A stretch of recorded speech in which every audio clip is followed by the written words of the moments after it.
There's no silver bullet. You show up every day, you do the little things well, you focus on one thing, and you just stay consistent. I'm talking every single day. Answer the support ticket, write the blog post, send the tweet, whatever it is, right? Hello and welcome back to Indie Bites, the podcast where I bring you stories of fellow indie hackers in 15 minutes or less. Today I'm joined by JR Farr, who is the co-founder of Make Lemonade, a product studio behind Lemon Squeezy, which is a platform to sell digital products online. JR has had a lengthy and successful entrepreneurial career. Back in 2008, he sold his first startup, College Connecting, before starting and selling another, Mojo Marketplace, back in 2012. From here, he worked at the acquiring company for 5 years before starting another company called Weave, a product to help with customer retention. I could list out JR's CV in more detail, but you can tell that this chap is a seasoned entrepreneur. Now, if you're an OG listener of the pod, you would have heard me talk about Weekend Club. Well, today, my favourite community has just got a significant upgrade as it rebrands to Ramen Club, the best community to help you get to ramen profitability. Ramen Club has 4 remote co-working sessions a week, masterminds and accountability calls, live AMAs, a fractional CFO, in-house VA, discounts, and so much more. But most of all, Charlie, the founder, has done such a wonderful job at cultivating such a friendly and supportive community. And here's what one of the Ramen Club members had to say about it. I've been in other, Slack channels, groups, but it's just not the same. The people that I've met genuinely care. They're not there to pitch. They're not there to sell themselves. It's a genuinely friendly place to support each other.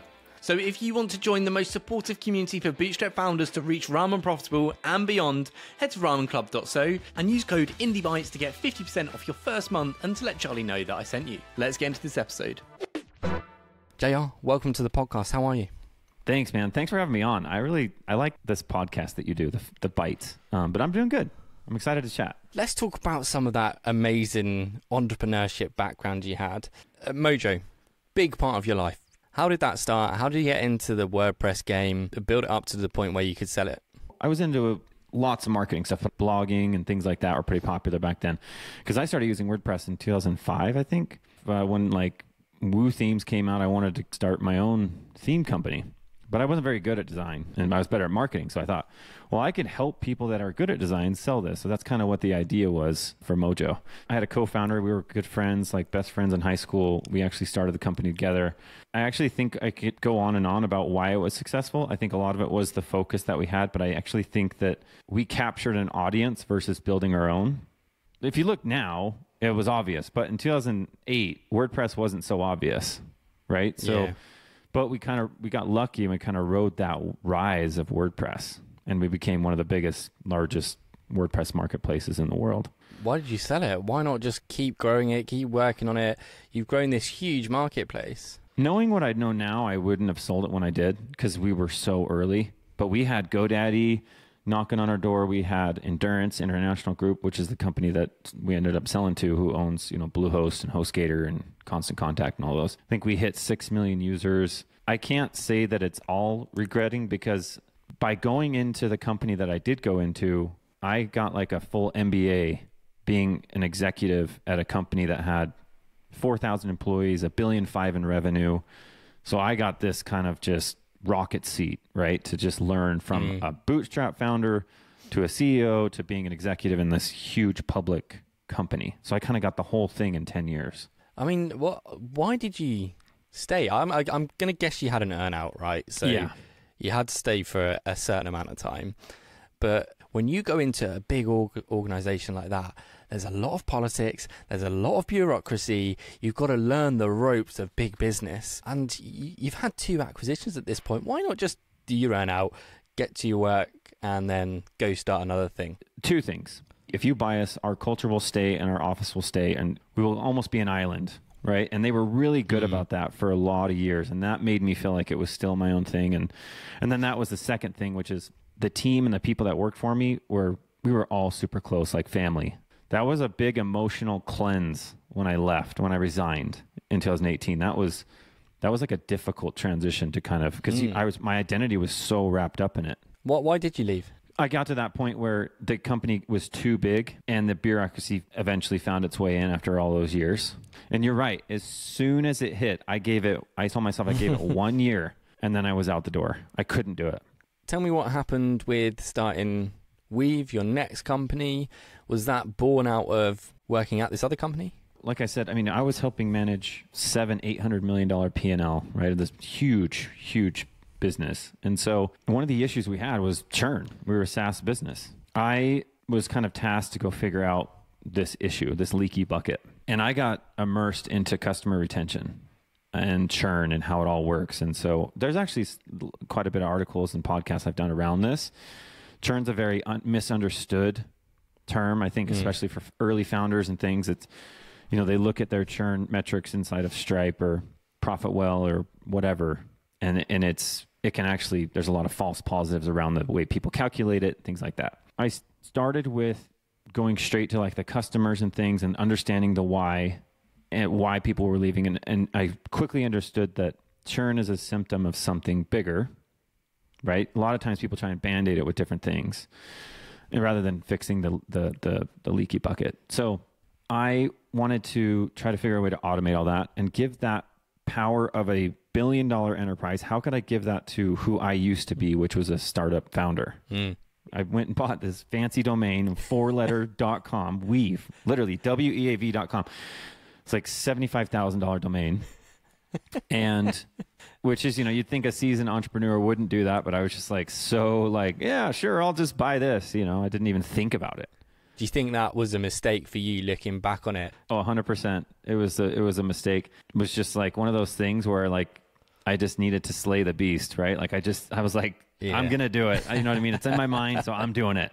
And that's kind of how I work sometimes. Once I get an idea in my head, I can't let it go until it's done. Yeah, I built it on top of Stripe, became a Stripe partner. And we had some pretty big clients come in and use the product. And it was really, really cool, I think, the way we were doing it. But through me trying to find myself and what I wanted to do moving forward after leaving a decade long of a career, I did that and took on some strategy and consulting roles and really tried to kind of figure out what I wanted to do and ultimately kind of bumped into the Make Lemonade crew and kind of where it headed to with Lemon Squeezy. Yeah. So let's bridge that gap. So we've got a lot of the backstory. You spent $75,000 on a domain. You're saying you've got big clients. So people might be thinking, well, why wasn't that success? You're obviously not doing it now. So what happened between then and meeting the Make Lemonade folks? I've always kind of had a line in the sand when it comes to raising money. I think that business that I was trying to build, because it was so data-centric and financial-centric sensitivity, right? I think I needed actually a little bit more firepower behind the 3 or 4 person team that we had. And I think that maybe would have helped. But again, I was spreading myself almost too thin with everything that I was doing. And it was ultimately, I felt like in my head, kind of my brainchild. So we had some big players on the platform, but just fizzled out. Let's move on to Make Lemonade. JR, I love this idea, right, of talented people, not only talented, but seasoned veterans of the industry. All 4 of you have all done good, big things, especially in the WordPress space. How did you meet the chaps and agree to all come together on this one thing? Yeah, you got Orman and Gilbert, and you got myself, and you got Jason Schuler. We all came from the WordPress space. And so we all met like a decade ago. And so we all kind of knew each other from those things. And everyone was kind of working on different projects. And I actually think a lot of it was timing too, right? Is Jason's been very solo entrepreneur. Orman's been pretty solo with his career. And so I think they were kind of just like, I'm ready to come together with a talented team, a collective, and see what we could really do together. So, like, who was the driving force behind it happening? I mean, I was obviously a group thing, but I do feel like that, like, I pushed majority of it to say, guys, no. We got to make this happen. Something has to happen here. There's something here. There's lightning in this bottle, and I'm not walking away from this. And so we actually had other people that were involved originally. We had, and eventually we kind of settled on this kind of core group. Do you think that more entrepreneurs or indie entrepreneurs should band together in like a trio or quartet like this? Because you do see a lot of co-founders, like a bunch of talented people, and not only focusing on one product and having multiple things. Yeah, I think so. Obviously, it depends on the person. If I think about even my brother, he can design, he can code, he can write copy, he can market. Like, he's kind of a unicorn. There's a few of those people out there. And I think to maybe even get started, it's okay. But I definitely think everybody needs a yin to their yang. Everyone, not everyone's perfect. Not everyone's good at everything. And so business is hard enough. You know what I mean? So if you can have a couple guys or girls that are kind of vibe with you and match your talents, right? I think it's a no-brainer personally. Just, you can go further together kind of thing, Yeah, I agree. And it's nice to see all of your talent shine through, right? So part of Make Lemonade, the big project you worked on was Lemon Squeezy. This was like, I'm guessing, the flagship starter product that you're all building together. But I was thinking this, right? There are so many ways to sell your product online. Like, I thought it was pretty easy, to be honest, JR. I thought, I can spin up Gumroad, or I can do a Stripe checkout.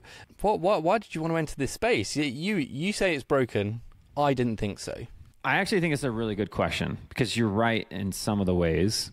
And I would answer that by even saying, just like an analogy that I love, which is there's always a Coke and a Pepsi in every industry, right? People need options. And outside of Gumroad, there's really not, for specifically what we're doing right now. And that's okay. Like, I'm fine to, even if you look at the idea of like fast food places like McDonald's, right? If they're all on the corners with this other competing, they all rise together, right? So it's not necessarily a bad thing. And I think it pushes everyone to be a little bit better and not get complacent. But it does look, in some senses, that you're trying to do everything. Subscriptions, digital products, courses, common wisdom for entrepreneurs, right? It's just focus on one thing and do it super well. Why are you doing it a little bit differently with Lemon Squeezy and having this whole platform with lots of features? Well, I mean, we have a little bit of an unfair advantage. We have Orman Clark designing our whole experience. So there's that. But so I'm going to actually answer this a couple different ways. I guess the North Star that we kind of have is, and this is kind of a silly explanation, but just stay with me on this. Over the last 15 years, we've all kind of been building products that sell digital products, right? We've all been in this e-commerce space, specifically digital products. But if you go to Disneyland, okay, there is a ride called Space Mountain. So as you walk up to this experience, it's all kind of decked out. You walk in, even walking through the line, and then you jump in the ride. And you go through this ride, and there's lights everywhere. It's pitch black inside. You can't see anything but the experience that you're going through. It's curated for this ride. But now imagine if I turn the lights on. There would be railings and wires and dust and whatever else in there, right? And to me, I feel like over the last 10 years of being in this space, and I look back, everything's kind of still the same. And so in a simple way, we're trying to easy peasy make a Space Mountain experience where you get in the ride, you're the creator, and you just focus on what you do and not worry about your domain and connecting to your email and where your audience is and what they bought and the purchases and selling this and that. And it's much more than just taking a payment, right? And I think that's where Lemon Squeezy too, where maybe we're a lot different, is yes, we act as the merchant of record, and there is a couple products that do that. But working globally and internationally at Mojo for so long, the other thing that's an issue is once people make the money, how do they get paid? And so I've struck some decent partnerships to actually pay out to so many different countries that you can't get on other platforms. Such a wonderful analogy. And you're creators, you've been there, you've done it, you know what it's like. How's it going for you? Can you give me a sense of the scale in any way? I would say GMV is kind of our North Star at a moment. I'd say, $1 million a month is, we're very, very getting closer to that. And I think we'll just continue to move up, right? We'll do 10 million a month. Yeah, there's the four of us, but we're about to hire about 6 to 8 people. So things are going pretty well right now. People might be thinking, how are they funding this? Like, I can't do that as a indie entrepreneur. But you can't forget that all of you have had previous successes, acquisitions. You are self-funding this. You are bootstrapped, but it's with probably more capital than most people would have. So yes. I wonder if we round off on are there any things that come up regularly for what goes into a successful startup? What can people take away from this if they want to get to that point? For me, it's pretty simple. There's no silver bullet. You show up every day, you do the little things well, You focus on one thing and you just stay consistent. I'm talking every single day. Answer the support ticket, write the blog post, send the tweet, whatever it is, right? Just release that feature or the bug, or do the marketing campaign. It's all those little boring things that they just add up and they compound. That is, to me, the way that you do it. I also think too that marketing is underrated, right? Like I'm talking like not just going and buying ads. I'm saying get good at copywriting and storytelling and conversion, and those things will really help you early on. I end every episode on 3 recommendations: a book, a podcast, and an indie hacker or entrepreneur you recommend or are inspired by. Okay, so book. The Hard Thing About Hard Things is one of my favorites. It's a Ben Horowitz book. Podcast. I mean, it's got to be Indie Bites, right? The one that I've really enjoyed lately is My First Million. And then indie hacker entrepreneur. So I love there is the little pocket in Twitter right now that I really like following, like you and DR. But if I had to nail it down to just one person. Okay, so the one right now is Banner Bear. And the reason why I'm going to say him is because he's at an interesting point and I can see he's really struggling, where it's bigger than him now and he needs to hire, and he's kind of reaching a kind of a big moment in his company. Yeah. And I'm curious to see how he executes. I don't know him. I've never talked to him. I'd love to have like 30 minutes just to kind of help, maybe give him some advice, but I'm curious to see how he plays out with his next move. Yeah. JR, you've been a wonderful guest. Thank you for joining me. Thanks, man. It's fun. Thank you for listening to this episode of Indie Bites. JR was such an awesome guest, and I'm definitely a big fan of Make Lemonade now. All links for everything discussed will be in the show notes as always, and if you want to join me and others in the friendliest bootstrapper community, try out Ramen Club, and I'll see you next week or in the community.